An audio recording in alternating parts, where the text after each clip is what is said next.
This is Murder in the Morning with Tony Bruschi and Stacey Cole. It is Stacey Cole and Carol Hughes. Carol's filling in for Tony this week. Tony will be back next week, this week, whenever you're listening to this. Some interesting pop culture type news here. The man accused of killing American Idol music supervisor Robin Kaye and her husband, Thomas DeLuca, in their Encino, California home last week, had a history of alarming behavior, multiple arrests, and signs of mental instability. You think? I'm sorry. That makes me giggle. Of course. Mental instability. You killed somebody. Yeah, nobody who kills anybody is perfectly fine. Yeah.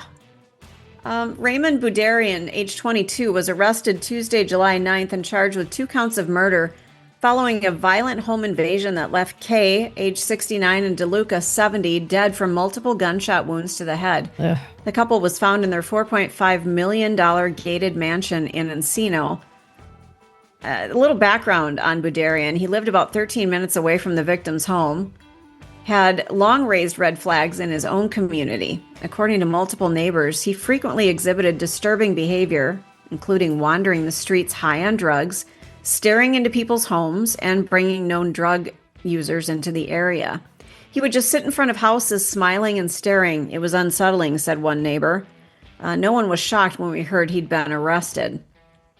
Now, records show that Boodarian had been arrested multiple times between October 2023 and 24 of June on charges including brandishing a deadly weapon, battery, and criminal threats with intent to terrorize.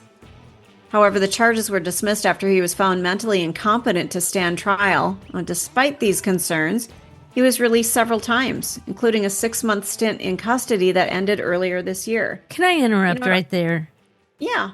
That just really bothers me that all of these things, criminal threats with intent to terrorize, brandishing a deadly weapon, and then charges are dismissed because he's mentally incompetent.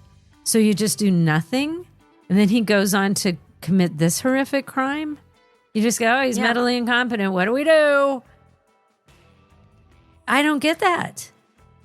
I don't either. But I guess they're like, we don't have any place to put him. Oh, well. It's the neighborhood's problem now. I mean, those were serious crimes. Yeah, and I think it highlights a bigger issue that we've got mental health concerns in this country, and we're cutting programs that help mental health. We're just going to see more stories that for you and I, that's job security. That's job security for us. Yeah. But what does it mean to the average citizen who gets caught up in this? Yeah. Because somebody is not getting the mental health care that they desperately need. Innocent people. Yeah. Will be like this couple. By it. This shouldn't have happened to them. He should have been locked up. Yeah. In some facility, some type of a facility. Oh. It's just so here's how this murder went down. Authorities believe that Thursday, July 4th, 2025, Boodarian broke into Kaye and DeLuca's residence, which was protected by fencing, gates, and surveillance systems. How are the rest of us going to survive this if they couldn't survive having a gated system and surveillance? Oh my God. A neighbor spotted a man jumping the couple's fence around 4 p.m. and called police. Officers arrived and conducted an aerial search with a helicopter, but found no immediate signs of a break-in. Tragically, investigators now say that by the time police arrived, Kaye and DeLuca were already dead inside the home. Los Angeles Police Department Lieutenant Guy Golan confirmed that Boodarian remained inside the residence for roughly 30 minutes before the couple arrived home. A violent struggle ensued between the victim and the suspect, who was already inside. The homeowners were ruthlessly shot multiple times. Fingerprints from Boodarian's prior arrests and surveillance footage tied him to the crime scene, according to TMZ, which also published images of him being arrested shirtless outside his home, surrounded by officers in tactical gear. Robin Kaye was a highly respected music supervisor who worked for American Idol for at least 15 seasons, helping to shape the sound and success of the long-running reality competition. She also worked on productions including Lip Sync Battle, Miss USA, and the Miss Universe. DeLuca, her husband, was a musician. Like Kaye, who was deeply embedded in the entertainment industry, the couple was well known and beloved in their professional and personal circles. So, as of mid July 2025, as we are doing this episode, Raymond Boodarian remains in custody for now. Formal charges are expected to be filed in the coming days. It's not yet known whether prosecutors will seek to pursue the death penalty or argue for life imprisonment. Authorities are examining his mental competency as part of the investigation. This double homicide has reignited the debate in Los Angeles about the intersection of mental health, public safety, and, the criminal justice system. Again, these were very wealthy people who had a home surrounded by security, and they still got nailed by this guy. So what about the rest of us who just have a lock on their door?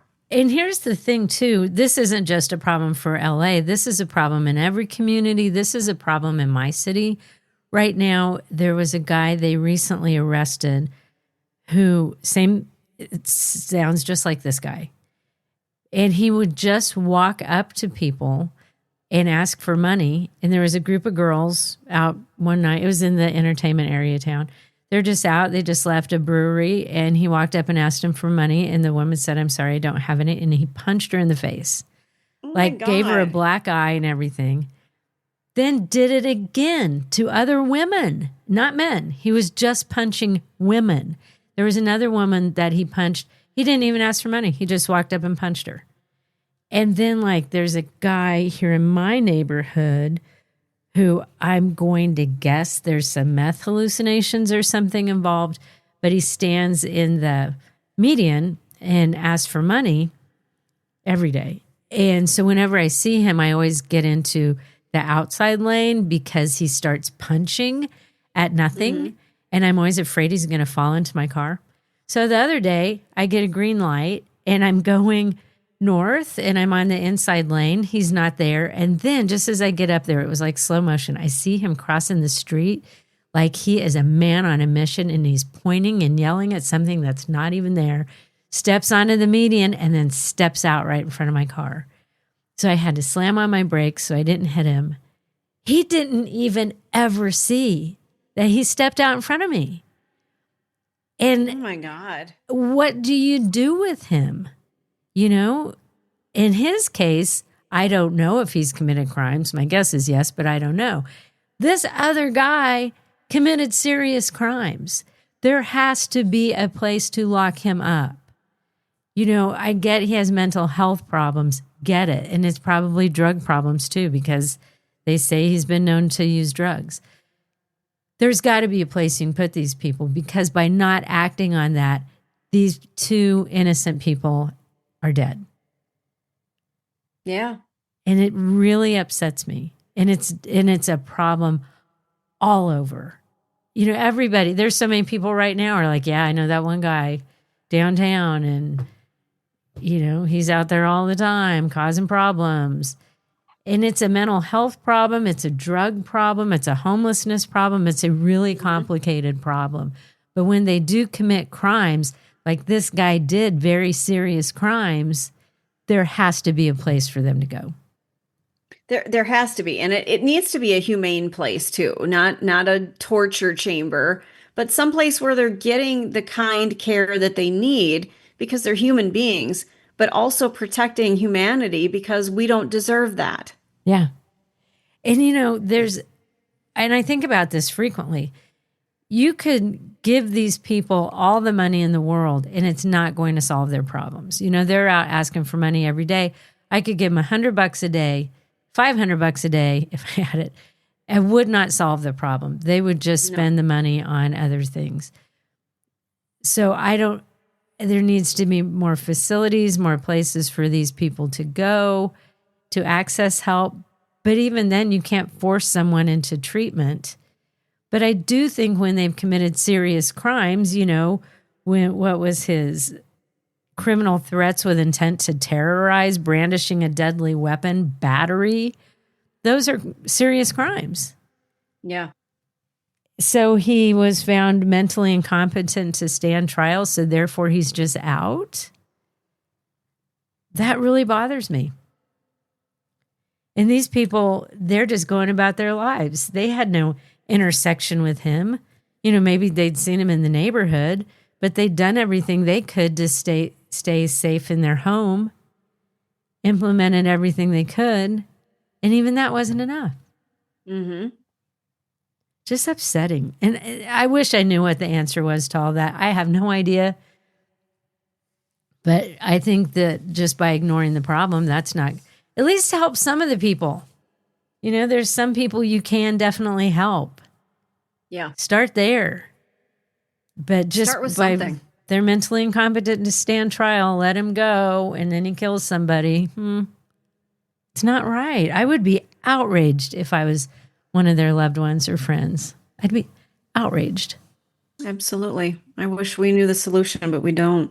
This is the Hidden Killers Podcast. Want more? Start binging on all of our true crime podcasts right now through Apple Podcasts and get an ad-free experience when you sign up to be a True Crime Today Premium Plus member exclusively on Apple Podcasts. More of the Hidden Killers Podcast, dropping soon. Press subscribe now.